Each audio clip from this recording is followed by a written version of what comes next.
were said to be saved by a she-wolf who suckled them. They grew up like savages in the woods.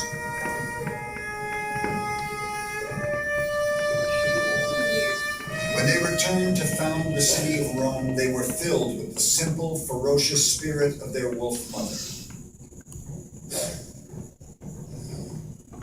I think it's scary. According to legend, Romulus and Remus then led their people to the bend in the river Tiber where she found them. There Rome was born. The year was 753 BC. But hardly had they founded the city than the two brothers quarreled over who should be king. It was left to the augurs to decide.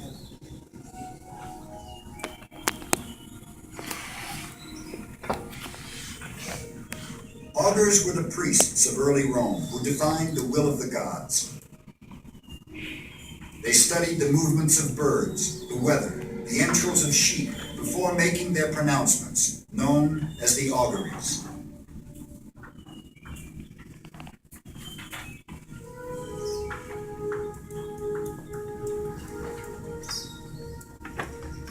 The augurs placed each brother on a hilltop, then waited.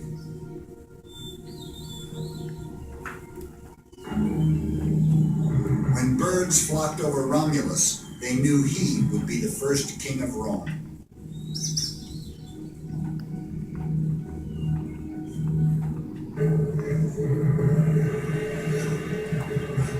But Remus refused the augury, and the brothers fought.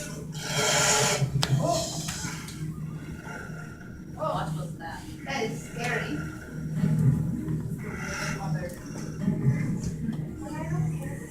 Oh no, I don't want to be raised by a wolf.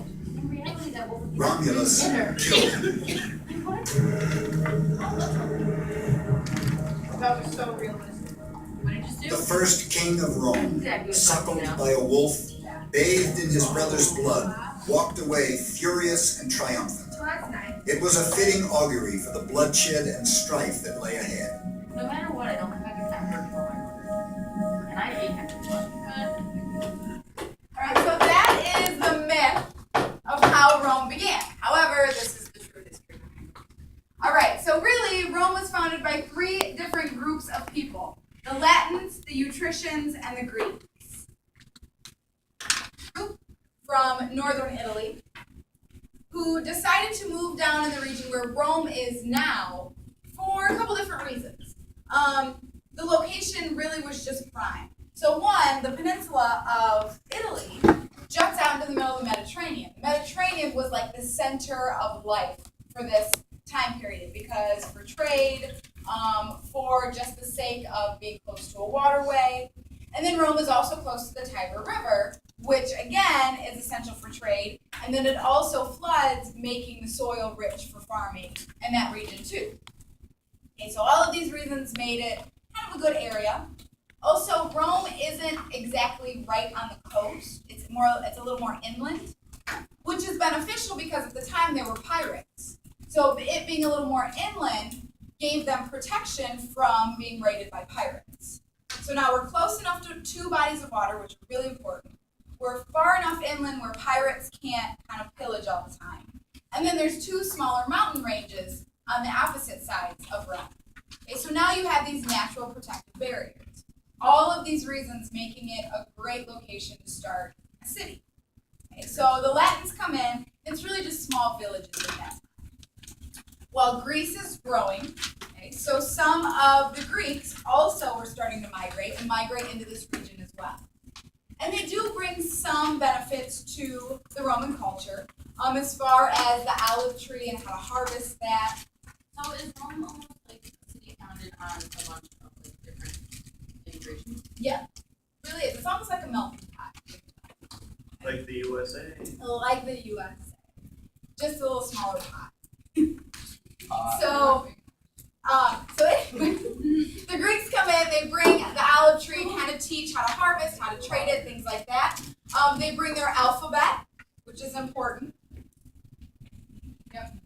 Okay, but really those are the only major influences by the Greeks. And the reason I point that out is because a lot of times we confuse the Greeks and the Romans and we think that they were kind of interconnected or more influenced by each other than they really were.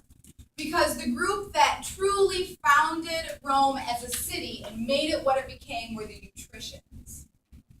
The one with an E. I was like, it's not even up there. So I make sure I said that. The one with the E.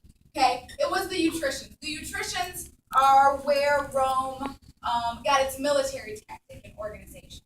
The Etruscans even inspired the Roman attire, the toga.